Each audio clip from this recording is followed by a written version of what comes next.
ಹಿತ್ತಲವಾದ ಕೈಗಳು, ಬಲಹೀನವಾದ ಮೊಣಕಾಲು, ಭಕ್ತಿ ಬೆನ್ನ ಹಿಂದೆ ಒಣಗಿದಂತೆ ಮರ ಇದ್ದು, ವಚನ ಜ್ಞಾನ ಸಂಪೂರ್ಣವಾಗಿ ಸ್ಥಗಿತವಾಗಿ, ಪ್ರಾರ್ಥನೆಯ ಕೋಣೆಗಳು ಕತ್ತಲಲ್ಲಿ ಮುಚ್ಚಲ್ಪಟ್ಟಾಗ ಹಠಾತ್ತಾಗಿ ಒಂದು ಬದಲಾವಣೆ ಬಂದರೆ ಹಲ್ಲೆಲೂಯಾ ಹಾಡುಗಳು ಎಲ್ಲ ಕಡೆಗಳಲ್ಲಿ ಕೇಳುತ್ತಿದ್ದರೆ ಸ್ತೋತ್ರದ ಸುವಾಸನೆ. ಸ್ವರ್ಗದತ್ತ ಓಡಿದರೆ ಎಷ್ಟೋ ಚೆನ್ನ ಆನಂದಮಯ. ನಾವು ಮಾತನಾಡುತ್ತಾ ಇರುವುದು ಉಜ್ಜೀವನದ ಬಗ್ಗೆ.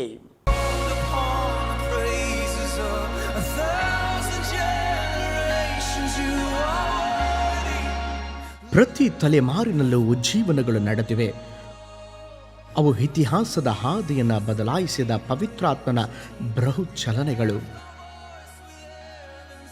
ಪ್ರತಿ ಉಜ್ಜೀವನದಲ್ಲಿ ತಮ್ಮ ಕರೆಗೆ ಉತ್ತರಿಸಲು ಆರಿಸಿಕೊಂಡ ನಿಮ್ಮಂಥ ವಿಶ್ವಾಸಿಗಳಿದ್ದರು.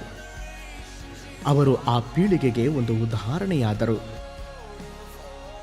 ನಿಮ್ಮ ಪೀಳಿಗೆಯಲ್ಲಿ ಅವರಂತೆ ಆಗಲು ನಿಮ್ಮನ್ನು ದೇವರು ಕರೆಯುತ್ತಿದ್ದಾನೆ.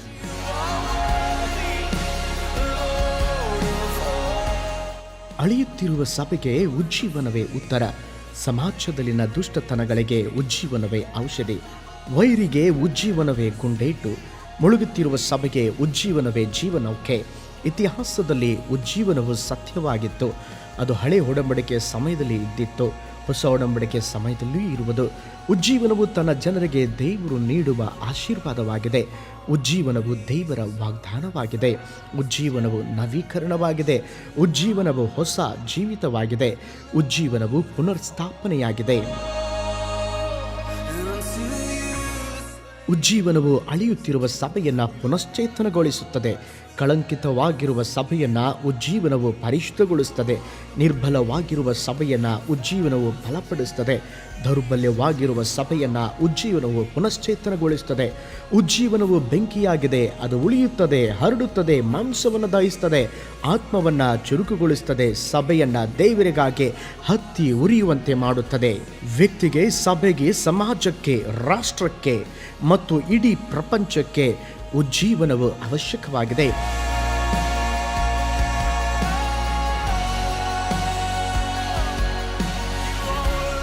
ಹಾಗಾದರೆ ಬನ್ನಿ, ನಾವು ನಿಮ್ಮನ್ನ ಮುಖಾಮುಖಿಯಾಗಿ ಉಜ್ಜೀವನದ ಅನುಭವದ ಕಡೆಗೆ ಕೊಂಡೋಗಲಿಕ್ಕಿದ್ದೇವೆ. ಇದು ಒಂದು ಉಜ್ಜೀವನದ ಶಬ್ದ.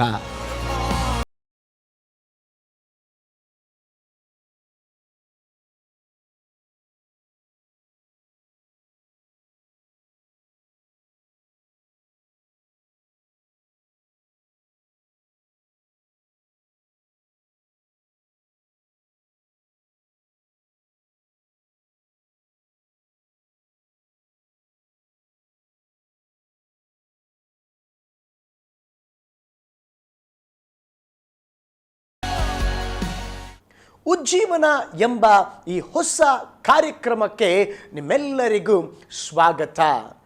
ಈ ಉಜ್ಜೀವನದ ಕಾರ್ಯಕ್ರಮದ ಎರಡು ಮುಖ್ಯ ಉದ್ದೇಶ ದೇವ ಜನರಿಗೆ ಉಜ್ಜೀವನದ ಬಗ್ಗೆ ತಿಳುವಳಿಕೆ ಒದಗಿಸುವುದಕ್ಕಾಗಿ, ಎರಡು ಉಜ್ಜೀವನಕ್ಕಾಗಿ ಪರಿಣಾಮಕಾರಿಯಾಗಿ ಪ್ರಾರ್ಥಿಸುವಂತೆ ವೀಕ್ಷಕರನ್ನ ಪ್ರೇರೇಪಿಸುವಂಥದ್ದೇ ಉಜ್ಜೀವನ ಕಾರ್ಯಕ್ರಮದ ಉದ್ದೇಶವಾಗಿದೆ.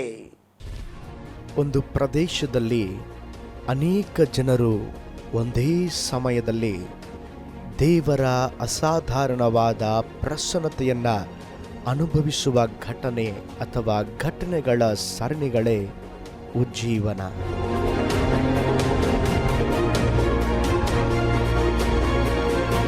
ಪಾಪದ ಅರಿವನ್ನು ಹುಟ್ಟಿಸಿ ಅನೈತಿಕತೆಯಿಂದ ನೈತಿಕತೆಗೆ, ಅಪವಿತ್ರತೆಯಿಂದ ಪರಿಶುದ್ಧತೆಗೆ, ಅನಾಚಾರದಿಂದ ದೈವಿಕತೆಗೆ, ಜಾತ್ಯತೀತತೆಯಿಂದ ಆಧ್ಯಾತ್ಮಿಕ ಕಡೆಗೆ, ಲೌಕಿಕತೆಯಿಂದ ಪರಲೋಕದ ಕಡೆಗೆ, ಸಂಪ್ರದಾಯದಿಂದ ದೇವರ ವಾಕ್ಯದ ಕಡೆಗೆ ಜೀವಿತವನ್ನು ಮಾರ್ಪಡಿಸುವ ಕಾರ್ಯವೇ ಉಜ್ಜೀವನ.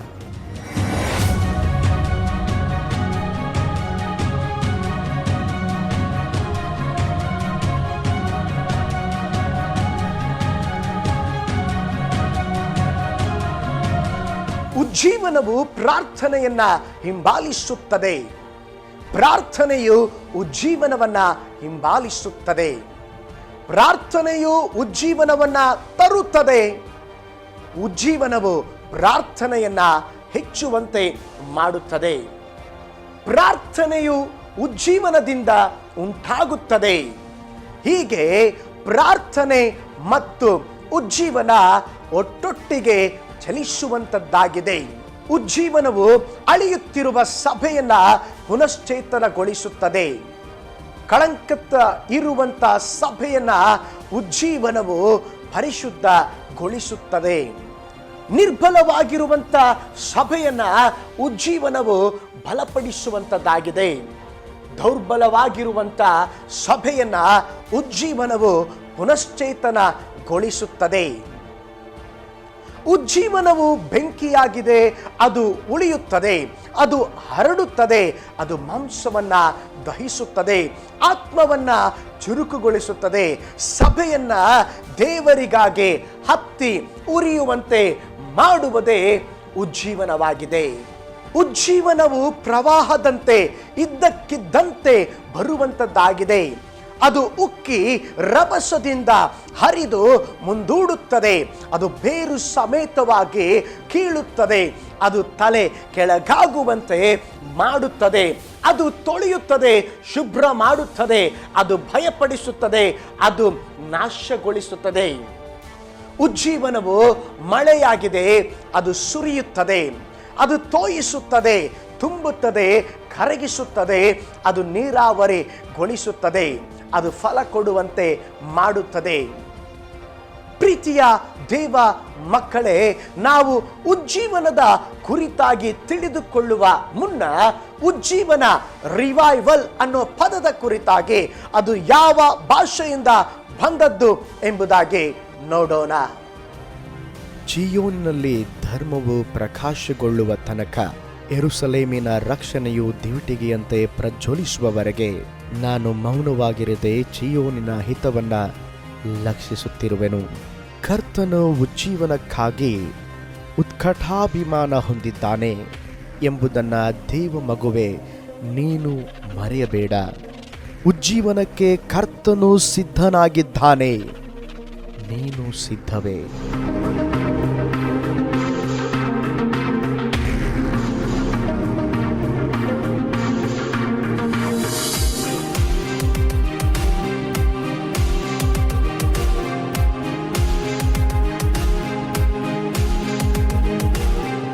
ಪ್ರಿಯರೇ, ನಾವು ಇಲ್ಲಿಯವರೆಗೆ ರಿವೈವಲ್ ಪದದ ಅರ್ಥವನ್ನ ನೋಡಿದೆವು. ಇನ್ನು ಚೆನ್ನಾಗಿ ಅರ್ಥ ಮಾಡಿಕೊಳ್ಳಲು ಕೆಲವೊಂದು ಉದಾಹರಣೆಗಳನ್ನ ನಾನು ನಿಮಗೆ ಹೇಳಲಿಕ್ಕಿದ್ದೇನೆ. 1886ರಲ್ಲಿ ಸ್ಪರ್ಜನ್ ರವರು ತಮ್ಮ ಪುಸ್ತಕವಾದ ಸ್ವಾರ್ಡ್ ಅಂಡ್ ಟ್ರಾವೆಲ್ ಎಂಬಂತ ಪುಸ್ತಕದಲ್ಲಿ, ಖಡ್ಗ ಮತ್ತು ಕರನೆ ಎಂಬಂತ ಪತ್ರಿಕೆಯಲ್ಲಿ ಈ ರೀತಿಯಾಗಿ ಉದಾಹರಣೆ ಕೊಟ್ಟಿದ್ದಾರೆ. ಒಬ್ಬ ಕೊಳದಲ್ಲಿ ಮುಳುಗುವ ವ್ಯಕ್ತಿಯನ್ನ ನೀರಿನಿಂದ ಹೊರಗಡೆ ಎಳೆಯಲ್ಪಡುತ್ತಾನೆ. ಅವನ ಸುತ್ತು ನಿಂತು ನೋಡುವಂತ ಪ್ರೇಕ್ಷಕರು ಭಯದಲ್ಲಿ ಅವನಿಗೆ ಜೀವ ಇದೆಯಾ ಎಂಬುದಾಗಿ ನೋಡುತ್ತಾರೆ. ಅವನ ಕೈಕಾಲುಗಳನ್ನ ಉಜ್ಜುತ್ತಾರೆ, ದೇಹವನ್ನ ಉಜ್ಜುತ್ತಾರೆ, ಅವನಿಗೆ ಬೇಕಾದ ಉತ್ತೇಜಗಳನ್ನ ಕೊಡುತ್ತಾರೆ. ಅವನಲ್ಲಿ ಪ್ರಾಣವಿದ್ದುದರಿಂದ ಅವನು ಕಣ್ಗಳನ್ನ ತೆರೆಯುತ್ತಾನೆ, ಎದ್ದು ಕುಳಿತು ಮಾತನಾಡುತ್ತಾನೆ. ಅವನ ಸುತ್ತ ಇದ್ದ ಜನರು ಸಂತೋಷದಿಂದ ಹೇಳುತ್ತಾರೆ, ಹಿ ಹ್ಯಾಸ್ ರಿವೈವ್ಡ್, ಅಂದರೆ ಇವನು ತಿರುಗಿ ಪುನರ್ ಉಜ್ಜೀವನಗೊಂಡಿದ್ದಾನೆಂದು.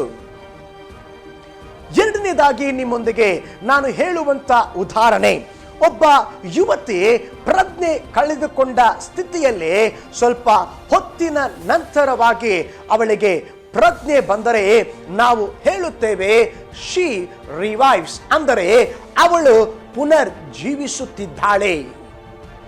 ಮೂರನೆಯ ಉದಾಹರಣೆಯನ್ನ ನಿಮ್ಮೊಂದಿಗೆ ನಾನು ಹೇಳುತ್ತೇನೆ.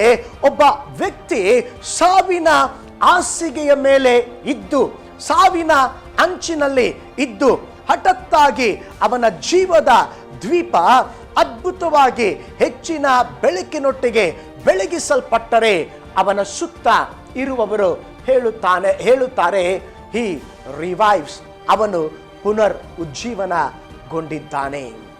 ಹೌದು ಪ್ರಿಯ ದೇವ ಜನರೇ, ಇವೆಲ್ಲವೂ ಉಜ್ಜೀವನಕ್ಕೆ ಇರುವಂತ ಉದಾಹರಣೆಗಳ ದೃಷ್ಟಾಂತಗಳಾಗಿದೆ.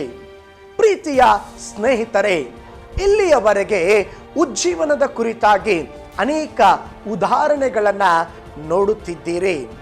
ರಿವೈವಲ್ ಅಂದರೆ ನಮಗೆ ಬಹಳ ಸ್ಪಷ್ಟವಾಗಿ ಈಗ ಅರ್ಥವಾಗಿದೆ ಎಂಬುದಾಗಿ ನಾನು ಭಾವಿಸುತ್ತೇನೆ. ಅದಕ್ಕೆ ಮುಂಚಿತವಾಗಿ ಸತ್ಯ ವೇದದ ಬೆಳಕಿನಲ್ಲಿ ಉಜ್ಜೀವನದ ನಿಜವಾದ ಅರ್ಥವನ್ನ ಸತ್ಯವೇದ ವಾಕ್ಯ ಭಾಗಗಳಿಂದ ನೋಡೋಣ ಬನ್ನಿರಿ. ನಿನ್ನ ಪ್ರಜೆಯಾದ ನಾವು ನಿನ್ನಲ್ಲಿ ಆನಂದಿಸುವಂತೆ ನೀನು ನಮ್ಮನ್ನ ಚೈತನ್ಯಪಡಿಸುವುದಿಲ್ಲವೋ? ನನ್ನ ಪ್ರಾಣವು ಧೂಳಿನಲ್ಲಿ ಸೇರಿ ಹೋಗುತ್ತದೆ. ನಿನ್ನ ವಾಗ್ದಾನಕ್ಕನುಸಾರವಾಗಿ ನನ್ನನ್ನು ಉಜ್ಜೀವಿಸ ಮಾಡು. ವ್ಯರ್ಥ ಕಾರ್ಯಗಳಲ್ಲಿ ದೃಷ್ಟಿ ಇಡದಂತೆ ನನ್ನನ್ನು ಕಾಪಾಡು. ನಿನ್ನ ಮಾರ್ಗದಲ್ಲಿ ನಡೆಯುವಂತೆ ನನ್ನನ್ನು ಚೈತನ್ಯಗೊಳಿಸು. ಇಗೋ, ನಿನ್ನ ನೇಮಗಳನ್ನು ಪ್ರೀತಿಸುತ್ತೇನೆ. ನಿನ್ನ ನೀತಿಗನುಸಾರವಾಗಿ ನನ್ನನ್ನು ಚೈತನ್ಯಗೊಳಿಸು. ನಾನು ಬಹಳವಾಗಿ ಕುಗ್ಗಿ ಹೋಗಿದ್ದೇನೆ ಯೆಹೋವನೇ, ನಿನ್ನ ವಾಕ್ಯಾನುಸಾರವಾಗಿ ನನ್ನನ್ನು ಚೈತನ್ಯಗೊಳಿಸು. ಯೆಹೋವನೇ, ನಿನ್ನ ಕೃಪಾ ಕಾರ್ಯಗಳು ಬಹಳವಾಗಿವೆ. ನಿನ್ನ ವಿಧಿಗಳ ತಕ್ಕಂತೆ ನನಗೆ ಚೈತನ್ಯಗೊಳಿಸು. ಯೆಹೋವನೇ, ನೋಡು, ನಿನ್ನ ನೇಮಗಳು ನನಗೆ ಎಷ್ಟು ಪ್ರಿಯವಾಗಿದೆ. ನಿನ್ನ ಕೃಪಾ ಅನುಸಾರವಾಗಿ ನನ್ನನ್ನು ಚೈತನ್ಯಗೊಳಿಸು. ಆತನ ನೆರಳನ್ನು ಆಶ್ರಯಿಸುವವರು ಹಿಂತಿರುಗುವರು, ಜ್ಞಾನದ ಹಾಗೆ ಉಜ್ಜೀವಿಸುವರು, ದ್ರಾಕ್ಷೆಯ ಬಳ್ಳಿಯ ಹಾಗೆ ಫಲಿಸುವರು. ಯಾವುದು ಉಜ್ಜೀವನವಲ್ಲ. ಉಜ್ಜೀವನವು ಭಾವುಕವಾಗಿ ಕಿರುಚಾಡುವುದಲ್ಲ, ಅಥವಾ ಭಾವೋದ್ವೇಗವಲ್ಲ, ಅಥವಾ ಉತ್ಸಾಹ ತುಂಬಿದ ಕೂಟಗಳಲ್ಲ. ಅದು ಹುರಿದುಂಬಿದವರಾಗಿ ಬಲದಿಂದ ಪ್ರಸಂಗ ಮಾಡುವುದಲ್ಲ. ಅದು ಸುವಾರ್ಥ ಸೇವೆಯೂ ಅಲ್ಲ. ಆದರೆ ಇವು ಉಜ್ಜೀವನದ ಭಾಗಗಳಾಗಿವೆ ಹೊರತು ಅದು ಉಜ್ಜೀವನವಲ್ಲ.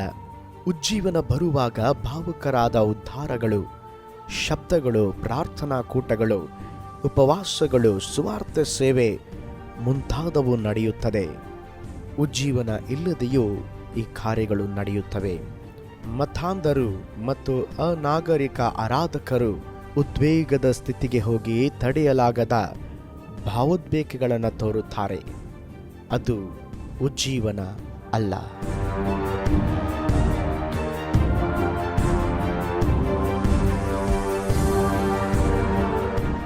ಈಗ ನಾವು ನೋಡಿದಂಥ ವಾಕ್ಯ ಭಾಗಗಳಲ್ಲಿ ಉಜ್ಜೀವನ ಅಂದರೆ ಪುನರ್ಸ್ಥಾಪನೆ, ಪುನಶ್ಚೇತನ, ಅಥವಾ ದೇವರು ತನ್ನ ಜನರಿಗೆ ಬಯಸಿದ ಮಟ್ಟಕ್ಕೆ ಹಿಂತಿರುಗುವಂಥದ್ದು.